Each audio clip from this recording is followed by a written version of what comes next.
Hello, welcome back to the Selfless Syndrome Show. I'm your host, Dr. Alex Swenson Ridley. I'm really excited to be joined today by Rachel Richter, who is the founder of Inline, the leading alignment coaching and advising firm for teams and companies looking to correct misalignment and achieve maximum performance. Out of further demand, she also founded Align and Thrive, the alignment coaching practice for individuals with the purpose of making thriving attainable personally and professionally. She established her own way to live a life worth living as obstacles arose along the way, never losing sight of everything she still had to be grateful for.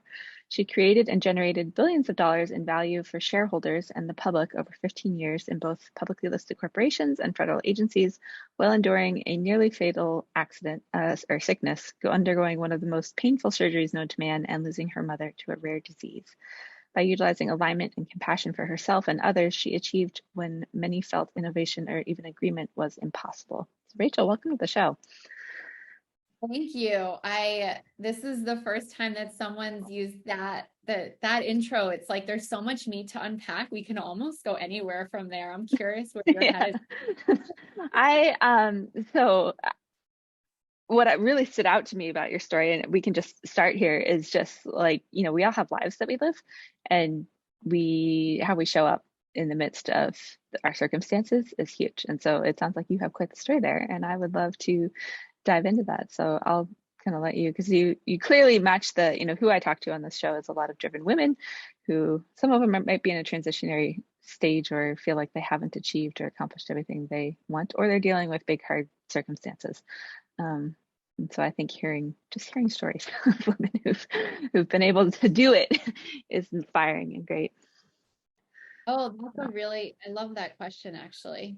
Just letting it flow with the story. So I guess I'll start with where I am now, which is I came to a place in a lot of the deep work that I've done over the years on personally to be able to allow me to show up and do all those great things professionally is as the author of my life.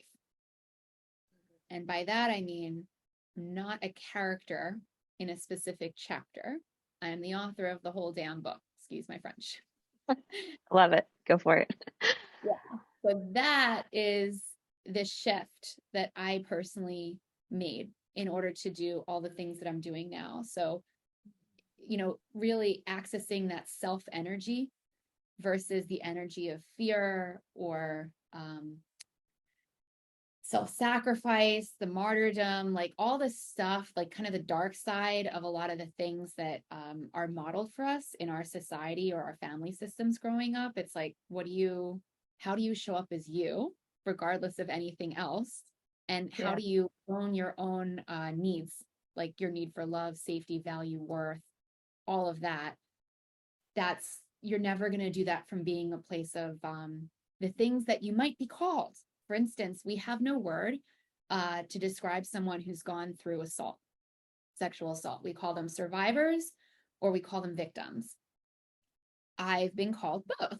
And the real question is, what good did that do for myself? Like, I get that in certain systems, you have to note someone as a thing in relation to what happened.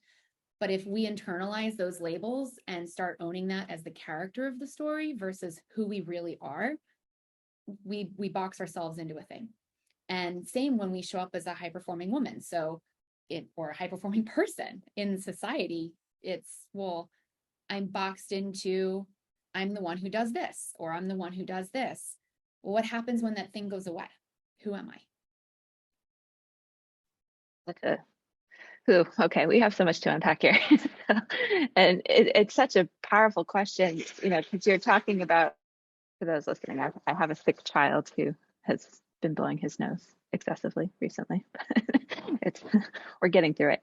We're talking about not being defined by your circumstances and not being forced into a label and a box, and still really figuring out how to honor yourself and what you actually need, which I talk a lot on this show about. It's called the Selfless Syndrome Show. I've rebranded it a few times, but as women in particular, we can get so sucked into like being so disconnected because we're just so focused on giving. You mentioned martyrdom, like that's a thing that we can take on, of just giving, and really not even knowing what it is that we need or how we get fulfilled and refill our cup, or how to ask for it. Like, Yeah, that connection part that you just talked about, I actually think personally, and this is actually what Inline, the company I run, is based on, is I believe that disconnection is actually the driving force of negative outcomes in our organizations and also our lives personally. And that increasing connection with ourselves, first and foremost, and one yes, another can do all the great things that, we talk about as high achievers, maximizing business performance, doing, things around innovation. And at a personal level, having a life that feels really good, aligned, and fulfilling. yeah, And so that's what I've dedicated, as through doing my own deep personal work. That's been the shift for me, is how do I help now that I understand what it means to be fully connected with myself and other people? How do I fully implement that and help other people do that? Well, for me, the answer laid in, where do people show up most of the time during the day? Work. right, work. So let's but then we started working with individuals on a specific basis as well. So, but yeah, it's about connection. Yeah, yeah, absolutely. I was going to say, I'm curious, this topic of connection, one of the things Mhm. that I know you'll appreciate coming from a medical background is this idea of defining terms so that everyone's on the same page. And one of my favorite definitions that we actually decided to iterate on, of connection, came from Brene Brown.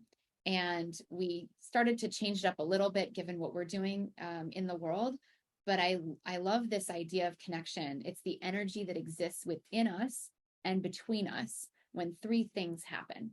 When we feel valued and recognized by ourselves and each other, when we give and receive to ourselves and one another without judgment, and when we mutually benefit from lifting each other up. And if you can think of an environment where that's happened for you with yourself and for you with others and with others for them as well, that's what that feeling of connection actually, to me, from a very grounded and analytical place, you can anchor into. Yeah, yeah, that's really good. And letting go of, something that I talk about a lot on here is like letting go of the shoulds. We tend to should ourselves a lot, and like, and a lot of this is driven by societal standards and by, just like the environments that we've grown up in. But like when you can find that connection, not because you should do this or you should do that, or, I did that a lot with myself. yeah, I was in pretty rigid thinking patterns before in my life, and that did hmm not help at all. And it's one of the nope, things I had to, was, you have to do this, you must do this. Like, who says? yeah, Like, I'm wondering, is there a law around this? And if there is, does it need to be followed in the way that you think it does? Like, mhm, thinking a little bit more about it. yeah, yeah. I've been seeing that come up in so many areas. And so I've, and I've shared on the show a bit, I've been on a similar journey of just like going inside and, really like reconnecting with myself and actually trusting and allowing my heart to lead, because I didn't do that for a while. And that was part of the end of my chiropractic career. It took my wrist being torn in 6 places, and the building that I bought a big building, and then like the insurance industry tanked up here. And so, couldn't support it, and then ultimately ended up in bankruptcy. But I now see all those things as like a blessing of, the universe being like, hey, pay attention. This is not what you're supposed to be doing. Um, and it's taken a while to fully embrace that. But I know, like, for those listening who are going through that, it can be mildly terrifying at times, highly Yeah. stressful, and all the things. So, what were some of the things you had to do or overcome to really start to connect with yourself? Because, like, this is one of the things that women struggle with everywhere. I think defining myself by any of the things that I had gone through, either experiences that I had, the things that I had experienced, or the things that I engaged in, as in defining myself through any one of those things, versus me, and literally leaving the floor open for that, which is mildly terrifying when you think that a structure needs to be in place for success to happen and you like to have all the answers. But then it's like, well, where is your safety coming from, right? It's that Right. deeper, it's coming from inside. great. If you're externalizing that, the road is going to feel a lot more bumpy along the way. And so the things that I had to let go of were, some really hard experiences around my health when I got really, really sick. And then I had to heal from a thing that, do you know what, I'm assuming obviously you know what long COVID is, right? Yeah. Yeah.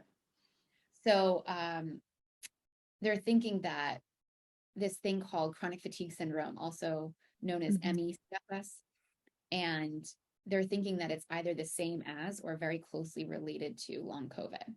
And so before long COVID was a thing, years and years and years ago, I I was sick with ME, and fibromyalgia seems like they're two sides of the same coin, by the way, from Hmm. that standpoint, from the research from there. And luckily, I actually didn't know that I had ME/CFS when I was really, really sick. And so all I knew was, no, no, no. There was a time in my life where I was healthy. So I'm going to figure out what this is and I'm going to get back to being healthy again. Had I been given a diagnosis at, a young age, I don't Yeah. know if I would have just lived with it, because technically it doesn't have a treatment plan or a cure in the way that a lot of other chronic conditions or illnesses do. And that's pretty devastating when someone's handed a thing that says, oh, there's really no way you can figure this out. That's, that's just the way it is. And so I really, I decided that even when I got the diagnosis, if I'm 50% better now upon being diagnosed, why can't I get another 50% better? And literally just researching my way out of it, as the brain fog went away. I was very, very Hmm. sick for, and after that, when I was about 80-90% better, I started seeing someone who does like trauma therapy and things with PTSD.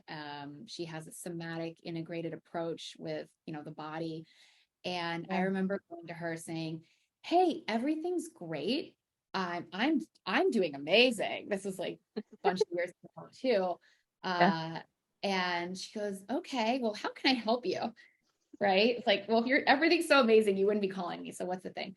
And I was like, well, it's just these memories of sexual assault. If I could just deal with that, everything else is great. There's not one thing that isn't great. It's just that thing. And I'm thinking in her head, she's probably going, okay, sure. You want that to be the story? That seems fine. We'll go in that way.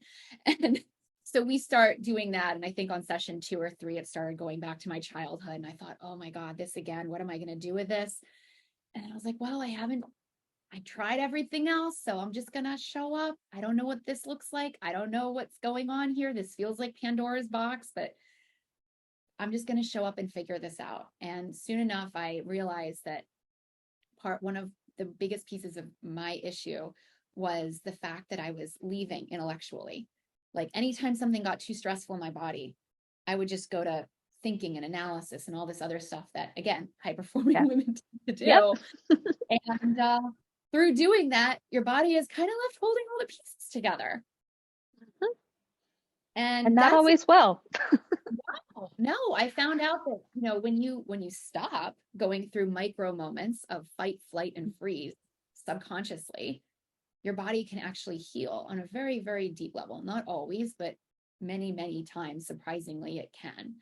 And so that was an integral part of being able to unlock my full self, because I've had full use of my body and my digestive system and everything else that comes along with it. Now I no longer think that my body is an Uber for my brain, essentially. It's like kind of like using a smartphone just to make calls from. Like it can do so much more. It doesn't just take you from place to place. And that had been my MO for years. And I think that's part of what got me sick, and what got me better was actually, like you said, going inside.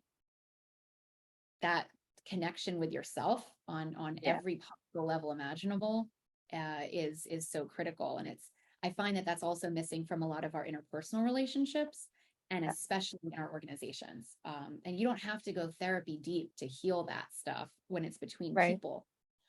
but the same principles apply. And so we've translated that work to work between people where they don't even know the context of where it comes from. They just see that it's helpful. Yeah. So It's really interesting because the longer I've been around like coaching and mentoring, high performing women and in my own journey and story, actually, like the trauma piece is really rampant and most of us don't realize it. But I've had women that like I've moved away from doing so much functional medicine type stuff, but I was doing a lot of parasite detoxing and I had one woman that got through that and was like, I feel really light and clear. And oh, by the way, I had trauma 40 years ago that I literally have never talked to anybody about. And she's like, and I'm ready to do that now. And it was just, so there's these like layers that as you're willing to go deep and peel them back, it's like this stuff just starts to surface and actually release because I think a lot of us don't realize, we have thoughts and our thoughts give rise to emotion in the body and our, emotions get stored there. And so until we learn how to, one of the hardest things a coach asked me, which was it was just recently this year, she's like, where do you feel that in your body? And I was like, what what are you talking about? Like, and then I'm mad because I don't know the right answer. And I'm like, meh. And I've since learned, learned how to be like, oh, I feel that here. Okay. Like, what is that? Does it have a shape and a color and like all the things? But, we have to be willing to slow down, I think is a big thing long enough to start to peel those back. yeah, it's interesting what you just said about that, because the slowing down part, again, if you're used to having all the answers and just going, Mm-hmm. going, going, that also can feel mildly terrifying. And so that was like, if I could go back, I don't know, 10 years and tell younger Rachel, it's like, hey, here's some cheat codes for the next 10 years. Just use them. Just don't think about it. That's the first thing. Listen to me. I know you might not want to, but listen up. Your body isn't an Uber for your brain. And it actually tells you things. I swear, like the sensations that are pleasant, do more of those. The things that are unpleasant, maybe those aren't as aligned for you. And this idea Yeah. of alignment, you're going to really want to look into that, because your whole business is going to be based on that in the future. Like just Mm-hmm. like greater connection with yourself, with other people. And what I found out and was it, I had this aha moment of, wait a second. So if our intention, which we rarely talk about enough, right? Right. If Yeah. intention is something, it's kind of like your North Star and you're going towards it. But your priorities, whatever you're prioritizing, ain't on that level. Mm-hmm. And or if your actions of what you're actually doing isn't on that level, Mm-hmm. where's the alignment? And how do you ever think that you're going to be achieving the results, whatever kind of that is that you want to achieve? Like how could you possibly Yeah. be doing that? And so that was the aha moment for me. And then for as it applies to business, of like, wait a second, alignment, like this idea of connecting our intentions, priorities, and actions as an individual. Imagine what we can do when we, like, more of us do that, especially as a Yeah. team. And but on an individual and personal level, it's like I was definitely out of alignment. Yeah. Yeah. And my story and journey it's kind of ironic. I'm actually teaching a master class shortly after this on the subtle art of prioritizing yourself. But it's all coming down to that alignment and being willing to listen, even when it's scary or hard or, but like tuning in yourself enough to recognize like when is it fear and dread because like, oh my gosh, I shouldn't be doing this. And when is it like fear of like, oh, I'm tapping into who I really am and it's scary to stand on that and not, for me, a big one's been like standing behind, my educational background. And it sounds like, you obviously are very smart and very well researched and all that. But it's like I've been hiding, it's like I've been, kind of sliding what it is I am actually really called to do underneath like, hey, functional medicine, hey, chiropractic. It's like, no, just call the thing the damn thing. Like you don't need the doctorate degree and all this stuff to stand on that and do that and let it be Yeah. enough. Yeah. Where knowing your discernment for yourself is enough to go forward. Yeah. That was the thing that in order to make the big switch to doing what I'm doing now, I had to actually realize. I remember calling up my partner and I was just like, I'm done with this. I'm done with this. I think I can just do it based on me. Like literally Yeah. everything I've learned and everything that I've been doing for other people in all of these roles, like, why isn't that enough? And he was like, congratulations. that's the attitude you have to be able to do what you want to do next. And Yeah. it was this idea of like being enough. And it doesn't mean you're Yeah. perfect, Mm-mm. but I think being intentional and being real, like not pragmatic or realistic, but really honest with yourself about what it is you have done. So it's not like hyping yourself up to jump off of a building thinking that you're going to fly without a parachute, right? Right. Not that it's not like dishonest hype. It's just being really honest with yourself and not judging yourself on what you haven't done, and also recognizing what you really have done, despite any professional certifications or degrees, or because of them. Yeah.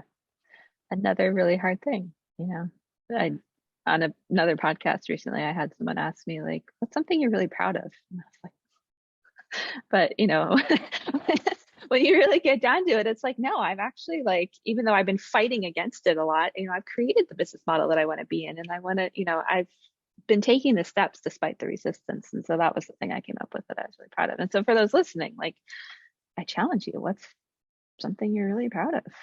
What do you love Yeah. about yourself? That was a journaling activity that I've taken my clients on recently. Like, what do you actually love about yourself? I look Tap at into love. that. I love that you mentioned that. I look at love, if you think of it from an action perspective as well as a feeling, it's like, what are the aligned actions that you're taking to actually treat yourself with love? Because that can Yeah. also be something you love about yourself. Even if you don't feel it yet, but you're acting towards it, that's very honest and it's a step. Yeah. Because there might be some, beliefs that are kind of lying around in the wings or subconsciously that's kind of preventing you from feeling that towards yourself. But if there's Yeah. steps that you're working on to get there, that to me, it's kind of like we're given this one car throughout your whole life. And if someone told you that you're just going to have the one car, you're definitely going to protect its seats, and you're going to get, your oil changed way more regularly than probably most of us care to do. And you're just going to do all of these things to show care for that vehicle. And yet we have this vehicle, it's our bodies. And like, then there's the difference, of course, between you and your body and, the integration of your consciousness with your body. We don't have to get that deep or anything, but it's this idea of Right. like, you have this body, you're in it. Yeah. What are you doing on a daily basis to show care for yourself? Because it's there Yeah. for you silently 24/7, doing so much more than you ever think consciously that it's showing up for. Yeah. Absolutely. I love that you bring that distinction, because that's important, because I know a lot of us can have very rough views of ourselves, honestly. Like, just, we've degraded ourselves into self-hatred and whatever the things are. I So, did that really early. I love that you brought that mhm. up. I think I was in eighth grade. I'm 30, I'm turning 37 this weekend actually, but Yay. um but this when I was in eighth grade, again, even from that young age, very academic, very studious. So when I hated myself, I decided to write down a list of every single thing that I disliked about myself. Not even just dislike, but hate. And I think I titled it Yeah. that, like, I hate. And it was everything. It was like the length of my fingers, which are pretty normal, Yeah. finger length, like nothing. No, this went on the list. My arm hair went on the list. I mean, it was everything. My eye color, my hair, everything was on that list. By the time it was done, I think it was 2 pages long, and I felt at least better that it wasn't inside. But that list, I mean, my God, ugly for someone who's 13 to just write all that stuff out. And Yeah. I think that's another reason I got sick. Like, your body is gonna just give you signals of something being not right. And if Yeah. you don't listen to them, and you, in fact, even hate what's here, how is your body going to heal? And then it's kind of a negative spiral for a lot of folks out there. I know I experience this, and I talk with some other people who have ME or fibro or other chronic illnesses, is how do you get to a good place, a good relationship with your body when it's not functioning well? Because there's Yeah. a lot of emotions rolled up in that. There are. And there's, I think this applies to a lot of things, weight, illness, like, I came out of my first marriage, my ex-husband was an alcoholic, so a lot of just emotional abuse, like heavy, heavy stuff, like any of that.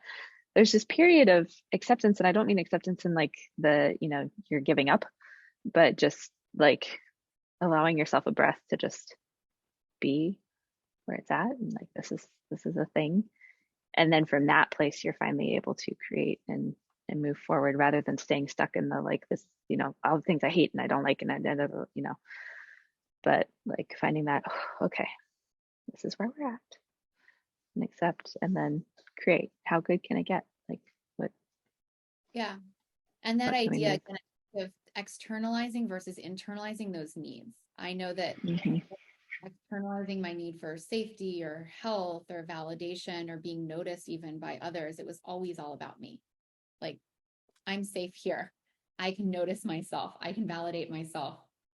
Those are never things that I saw modeled around me. And you know, it took many years of deep work to get to the place of actually being able to freely do that, to the point that I don't regret the journey, even though the journey was really, really, really, really hard. Yeah. Definitely. And I love that you say that, there's no sugarcoating, that it takes some work and it's hard. And there might be Could some have been, days where you're, yeah. yeah, like, it's Right? taken, I'm roughly the same age as you. I'll be 38 in December, but, it took me probably 8 years to reach where I'm at now. And I think both you and I have like streamlined a lot of what we've learned so that you have a container that, you can come into and do some of this work and with a little bit of guidance and not having to go through what we did, where I had days of literally like in a puddle on the bathroom floor kind of, you know, Yep. experiences. I'm sure you had My one 20s version of were that. were very difficult. And it's funny because a lot of the professional accolades also happened in my 20s. So it was like, Mm-hmm. because like illness, you're not always down, right? And so you have time where, especially if you're a 10Xer, like things can look Mm-hmm. great from a deliverables perspective, even though you're doing it, but it's hard, and but no one Yeah. suspects anything. And so my 30s have been like cleaning all of that up from the inside out. And then when I started my company years ago, it was, oh, now that I've done it for myself, I definitely want to be doing this with other people, because I got really clear on the how and the what and the why. And it was all about this idea of connection and just how Yeah. much disconnect, like, for ironic, right? In a world Yeah. of we're over Zoom, So which connected. we do, we get to literally email and virtually chat with each other every moment of the day if we wanted to. And yet Mm-hmm. mostly disconnection is going on in the world today, I would say, Yeah. in certain ways. And it's like, Yeah. let's get that back. But it starts here, because I know that no one who's deeply connected with themselves would harm or neglect with intention other people. Yeah. So it starts here. It does. That's really powerful. I'm just kind of letting that sink in for everybody. You know. Like when Yeah. someone comes, they're like, my team needs this thing done, or I need my family to be this way. It's like, what, taking a breath. It's like, Mhm. where are you with the connection to what's going on, and where are you with the connection to yourself? Because it's this is where it starts. Yeah. Yeah. Absolutely. So let's bring this because we've talked a lot about the individual journey, and I know it starts there, but in kind of applying this work to the team world, because I have a lot of clients who are in leading teams of hundreds or own a business or whatever it is. So how do we? And a lot of them are frustrated and they're dealing with higher ups who aren't on the same page, and there's something with like women in leadership in male dominated fields as well, but we don't have to dive into all that. Like wherever you want to go with that, I'm just curious, like how have you started to apply this into that world?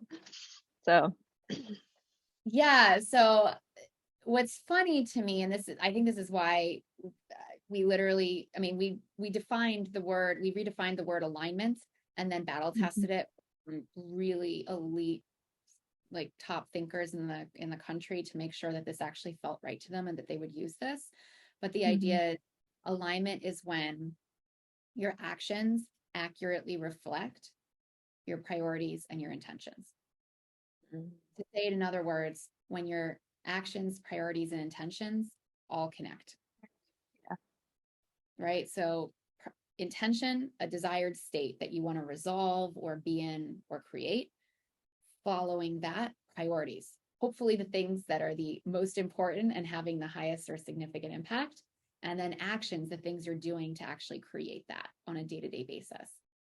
And so if you think about that alignment, when especially really answering the mail on your question around how can a woman who's a high performer show up, especially in male dominated fields where there's so many minefields to be able to be taken in a way that was never your intention, but there's so many easy ways to either come over the top of someone or underneath someone, and neither way will work. And a lot of that, of course, is perpetuated by the conversation you're entering in, not really created even by your own contribution. So Right. I love the word alignment, because if you step back and think about it, pretty neutral charge. Mm-hmm. We need to let's create greater alignment so that we can fill in the blank, hire a result, do this project on, et cetera. I'd like to get on, I'd like to create alignment with you on this. It's like, oh, and then you can talk about your intention. My intention is to, and as long as the other person has a mutually beneficial intention, which is usually the case, doesn't have to be the Mm-hmm. same one, as long as it's mutually beneficial, you can then come from a place of greater start the conversation instead of arguing about the next action steps, which is what normally happens. And it's how people just talk past each other, like two ships in the night. It's like, let's come from a place of intention, and let's actually be able to meet in a place to create greater alignment. Like literally have our intentions mutually benefit each other, have our priorities be towards the same goal, and have actions that actually reflect that. Yeah. I think that can streamline so much and probably take a lot off of people's plates, I would imagine. Just in, we're really, really good at staying busy with all the things we think we should be doing, but that actually make no difference whatsoever, and are avoiding the real thing. So that's what I had seen my whole career. And it's what I had been. I thought that alignment was, so my career was spent mostly in digital transformation spaces. And, the tech doesn't transform itself. People transform. People who don't really understand this all the time are the technologists. But for the rest of us, we pretty much get it. And the issue is, how do you create alignment in that kind of system? So I always thought that alignment was table stakes to the real work, because me, big intellectual technology, like that's where I can hang my hat, is that I can do all this stuff.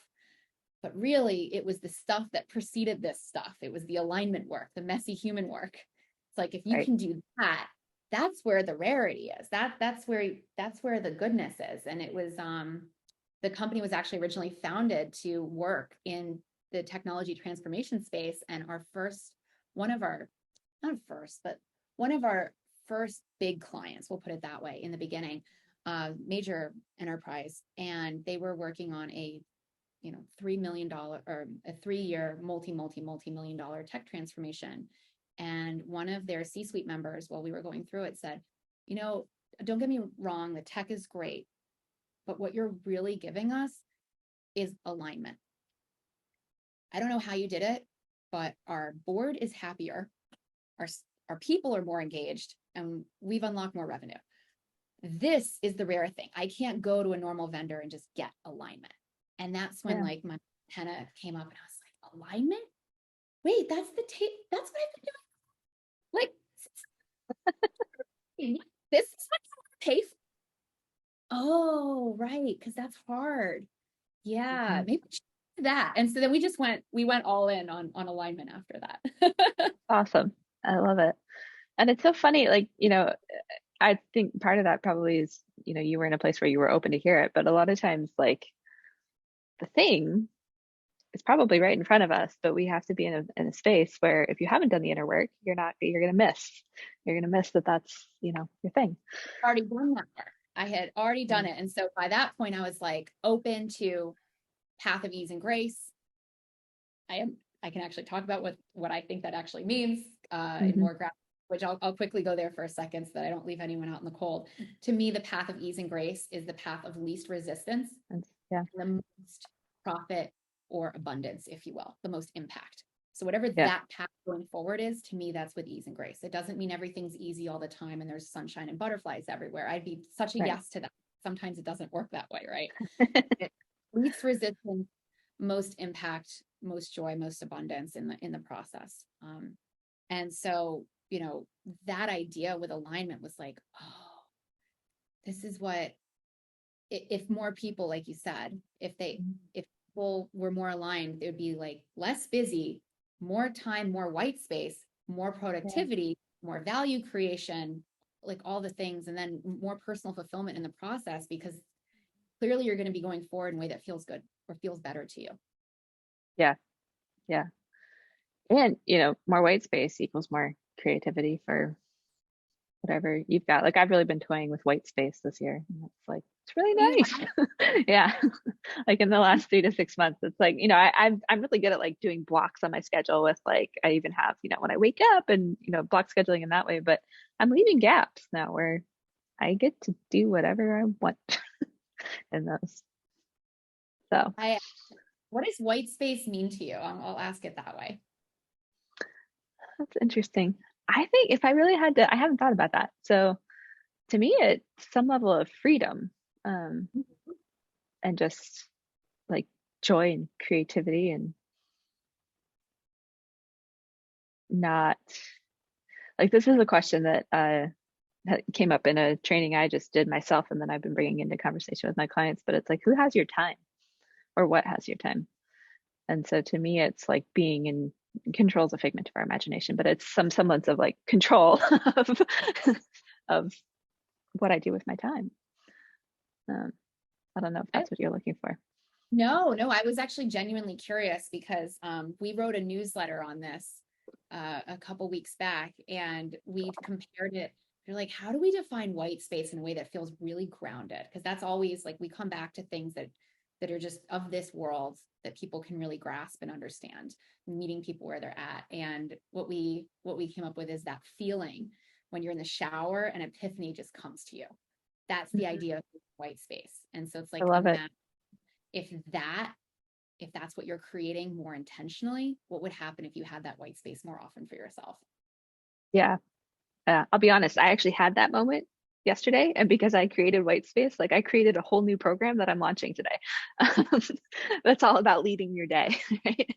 And it's like, so, but like I wouldn't have done that if I'd stayed, in whatever, like freaking out, I have to do this and I have to do, each of the things. Like I gave myself the gift of a long hot shower, and, some stuff happened. So, That's how, it's funny. I like the showers for that. Also, the moments where there's like micro boredom in your day and you're about to reach for the cell phone to either scroll through social or ingest the news in some way that still feels okay or not horrible to you, or you just do it anyways. Like whatever that, or just check whatever that thing is, this micro moment of, I'm just doing something, I have nothing going on before the next thing.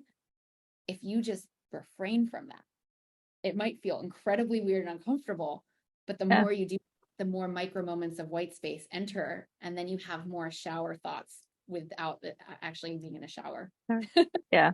Now, actually, I just realized the last 2 days, I keep finding myself in the kitchen, like thinking I'm hungry, but I'm not really hungry, but I don't really know what I want. And I'm recognizing that it's because I've been tapping into more of my creative side in the white space, that I'm like, my subconscious is like, whoa, this is scary. Let's go eat something. And I'm like, yeah, but I'm not hungry. So I haven't been eating things. I've just been like aware of it. And I'm like, huh, isn't that interesting?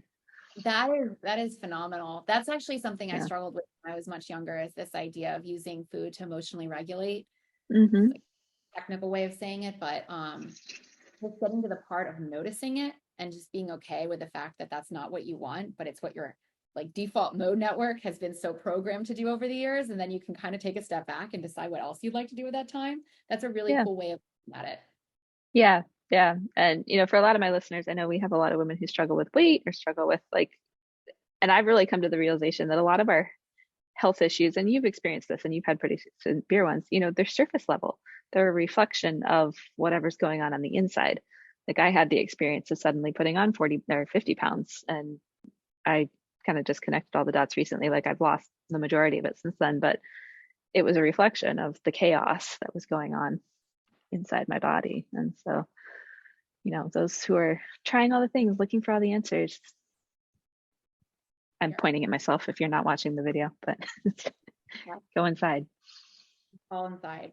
And it's weird too, because I don't even think that I back then, with just like the intellectual rigor that I grew up with, would be like, what do you mean? What does that even mean? Right? Going Right. inside, Yeah. What sitting does with it your, mean? to me, it's sitting with your thoughts in a very honest way, no matter Mm. how uncomfortable or terrifying that feels. Yeah. And then recognizing a really, when it's coming from you, like your self energy versus another part of you. And the reason I make that distinction is, you know, how many times when you've been upset have you kind of felt like you were under the age of 18, like in that Yeah. moment of up? I'm usually Yeah, 5, but right. Actually, that was gonna be my first number I was gonna throw out was 5, but I figured mhm. safe, we'll just go childhood below. Yeah, And that's good. it's like, okay, well, then that's a really easy way for anyone listening to recognize, like, well, who am I in those moments of deep reflection when I am all this stuff, like everything you're saying, go inside. Okay, I'll try that. But what happens the next time I'm scared out of my wits by what I'm currently thinking? A great question to ask yourself is, how young do you feel? Because if you're Yeah. feeling young in that moment, that's not you. No. It's part trying to protect you that served a very great purpose when you were growing up, probably not serving it any longer. And you can keep peeling those layers back to get to you, because Yeah. that self is, the one who is curious and compassionate and interested. That's the energy that you are, like underneath all that stuff. Absolutely. And something I've learned recently I actually interviewed her on the show as well, but Dr. Valerie Rain, she has a book called Patriarchy Stress Disorder, which is fabulous. But she talks about prison guards, and those are those like young parts of us that are protecting us. And I've been taking the step of, rather than like, I think a lot of us would go to like trying to, we try to just like make them feel okay, or, we try to sweep them under the rug, like, oh, you don't need to be there anymore, I don't need you anymore, that kind of thing. But really just embracing them and asking what they need, bringing safety. Like it's a lack of safety within ourselves, and how do we do that? I So I love that you went there. I wasn't going to go there unless you went there, but this no, idea of go there. parenting young parts of yourself is something that you don't need to go to therapy school to do. Hmm. Unfortunately, it's kind of been relegated to a lot of therapy spaces, and it's something that if we just ask ourselves some basic questions of, how young do I feel at this moment? Okay, clearly that's not me. So where am I? Can I bring myself back online? And then how am I going to talk to this young child, really, who is looking for something from me? Because that's going to be Yeah. the best, easiest place to do that versus that young child going out into the world and being you for a day and trying to get it externally. Yeah, absolutely. Ugh, I love this. There's so many places that we're, the more I dig into this, it's like, okay, this is like, these are the answers. This is the depth, but it requires being willing to go be uncomfortable. That's how I really look at, this work, is you have to be willing to be uncomfortable. Yeah. Oh, and not perfect, I was going to say. Sorry. Yes. Yeah. No, that's fine.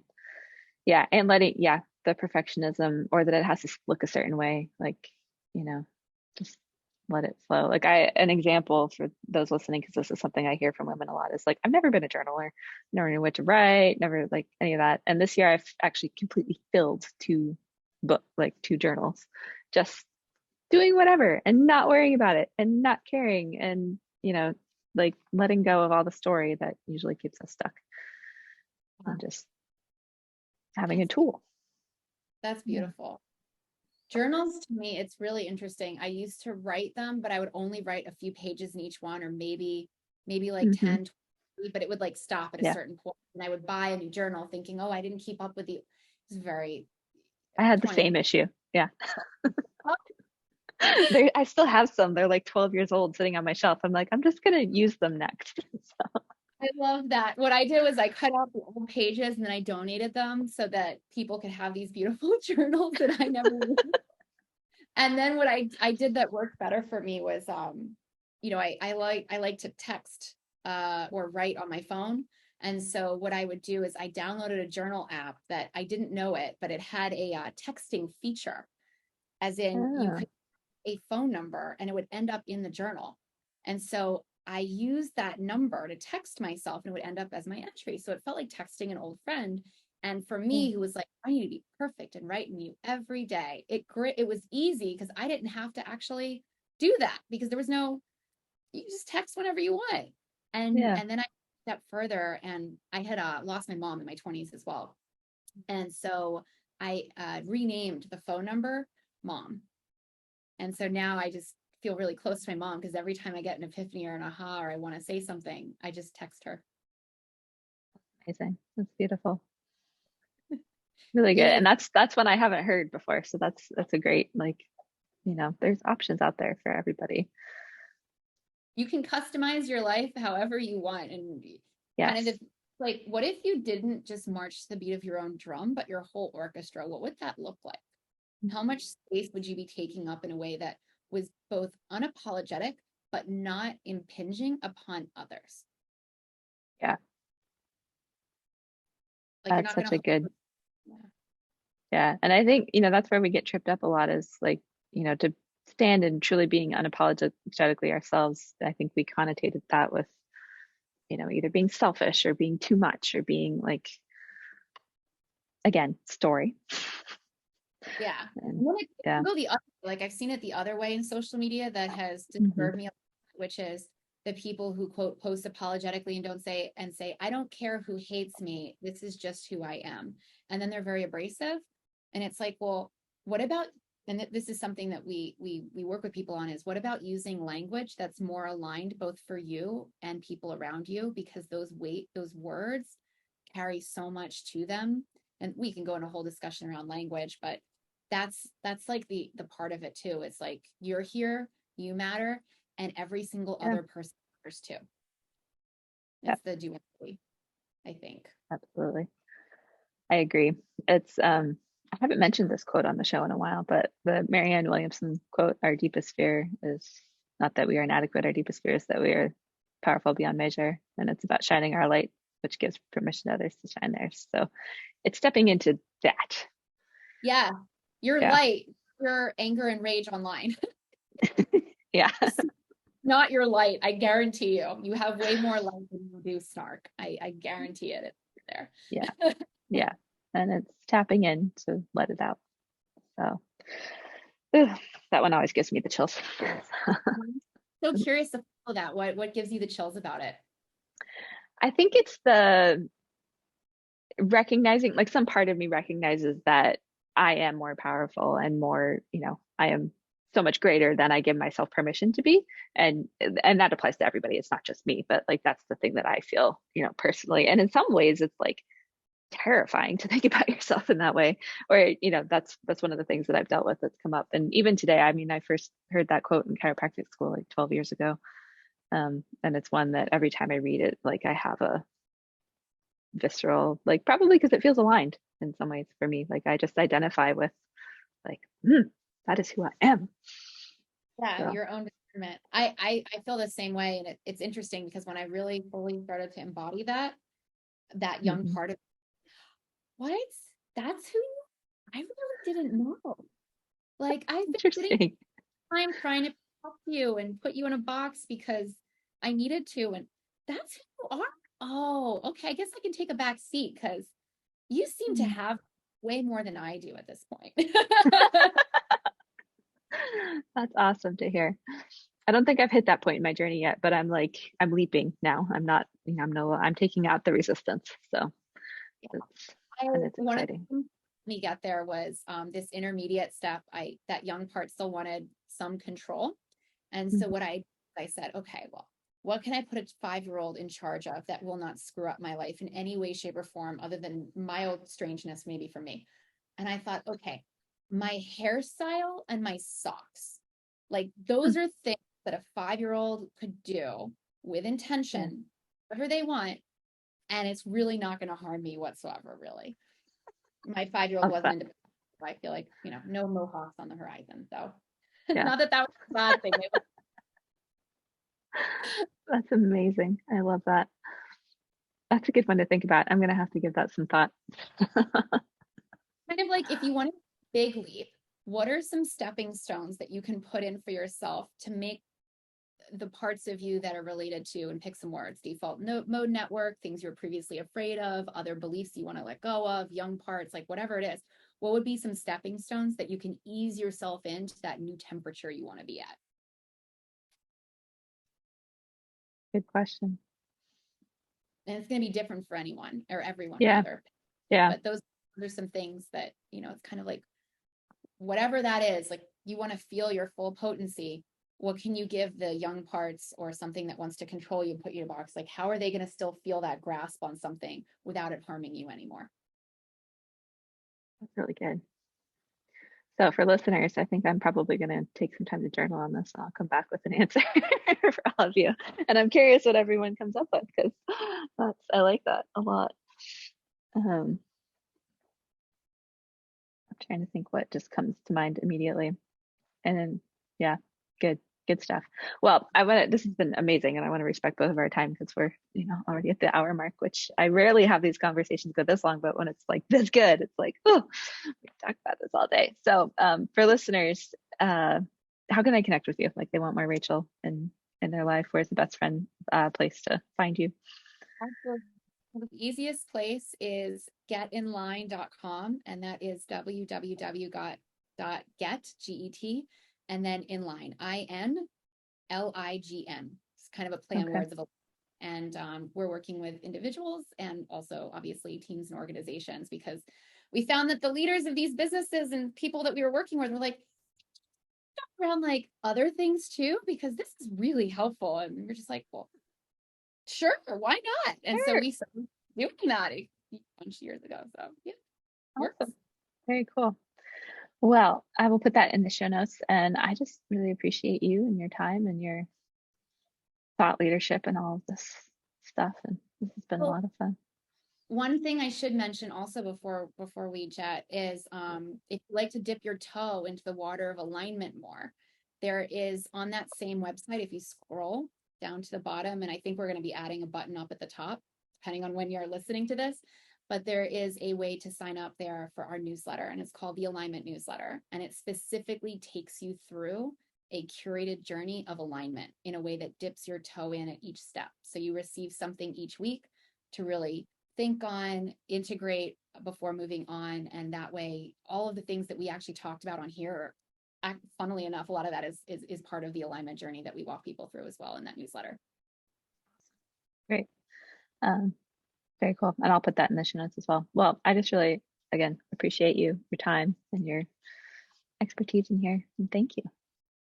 Thank you. It's been a pleasure, truly.